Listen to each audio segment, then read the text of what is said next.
ദൈവത്തിന് സ്തുതി. പ്രഭാത കിരണത്തിലേക്ക് എല്ലാവർക്കും ആദരവോടുകൂടി സ്നേഹവന്ദനം. ഇന്ന് ഡിസംബർ മാസം 5-ാം തീയതി 340-ാമത്തെ ദിവസത്തിലെത്തി. പുതുവർഷത്തിലേക്കിനി 27 ദിവസങ്ങൾ കൂടിയേ ഉള്ളൂ. മരണം എന്നെയും നിങ്ങളെയും ഒക്കെ ദൈവലോകവുമായി കുറച്ചുകൂടി ഗാഢമായി ബന്ധിപ്പിക്കുമെന്ന് കഴിഞ്ഞ പുലരിയിൽ ഓർത്തതും ഓർമ്മപ്പെടുത്തിയതും മറന്നിട്ടില്ലല്ലോ.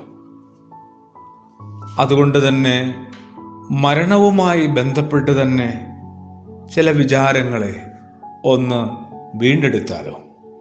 മലയാളത്തിൻ്റെ പ്രിയ കവിയും നല്ലൊരു അധ്യാപകനുമായ വീരാൻകുട്ടി മാഷിൻ്റെ മനോഹരമായൊരു കവിതയുണ്ട്. മിണ്ടാപ്രാണി എന്നാണ് ആ കവിതയുടെ തലക്കെട്ട്. മരണമാണ് മുഖ്യ പ്രമേയം.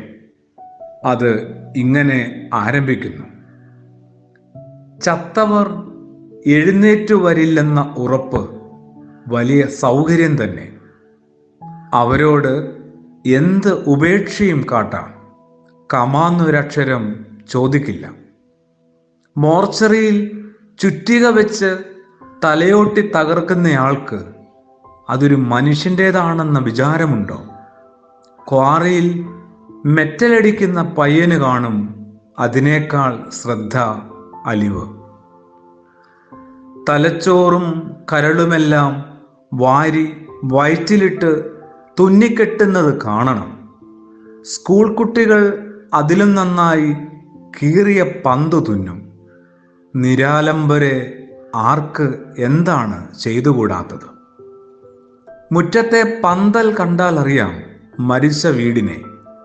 പഴകി നരച്ച ചെറിയ ഒരു താർപ്പായ ആരെങ്കിലും കൊണ്ടുവരും. ഏണും കോണുമൊക്കാതെ വലിച്ചു കെട്ടിപ്പോകും മറ്റൊരാൾ.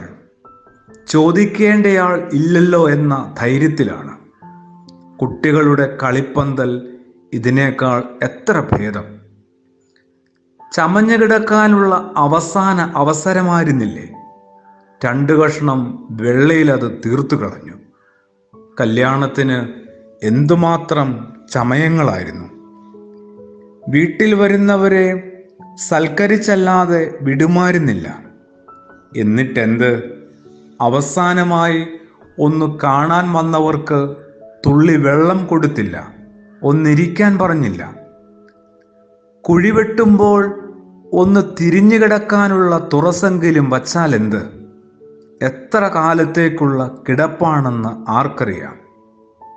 എന്നാൽ പോയി കിട്ടിയല്ലോ എന്ന ആശ്വാസം പായസം വിളമ്പി തന്നെ ആഘോഷിക്കും അടിയന്തരത്തിൻ്റെ അന്ന്. അരുതെന്ന് അയാൾ വാശിവെച്ചതൊക്കെയും അയാളുടെ പേരിൽ ചെയ്യുന്നതിൻ്റെ മത്സരത്തിലാണ് ഏവരും. വെറുതെയല്ല മരിച്ചവർ തിരിച്ചു വരാത്തത്. വീരാൻകുട്ടി മാഷിന് ഒരു വലിയ നമസ്തേ.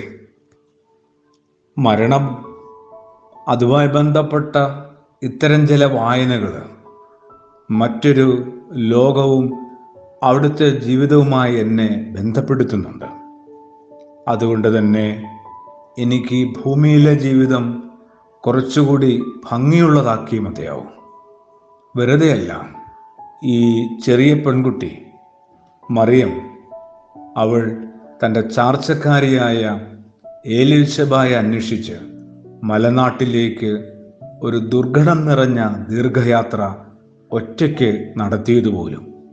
കാരണം ഉള്ളിലെ ദൈവ അവബോധത്തിന് ജീവൻ വെച്ച് തുടങ്ങിയാൽ തീർച്ചയായും മനുഷ്യരെ അന്വേഷിച്ചേ മതിയാവും. ചില പുണ്യപ്രവൃത്തികളിലേക്ക്, നനവുള്ള നന്മയുടെ മേന്മയാർന്ന കർമ്മങ്ങളിലേക്ക് ഇറങ്ങിച്ചെന്നേ മതിയാവും. നമുക്കും ഈ നോമ്പിൻ്റെ നാളുകളിൽ അവനവൻ്റെ മരണനേരത്തെയും ദിനത്തെയും ഒന്ന് അനുസ്മരിക്കാം. ഒപ്പം മനുഷ്യത്വത്തെ വീണ്ടെടുക്കുകയും ആദരവോടെ ചെയ്യാം. പ്രാർത്ഥനയോടെ ആമേൻ.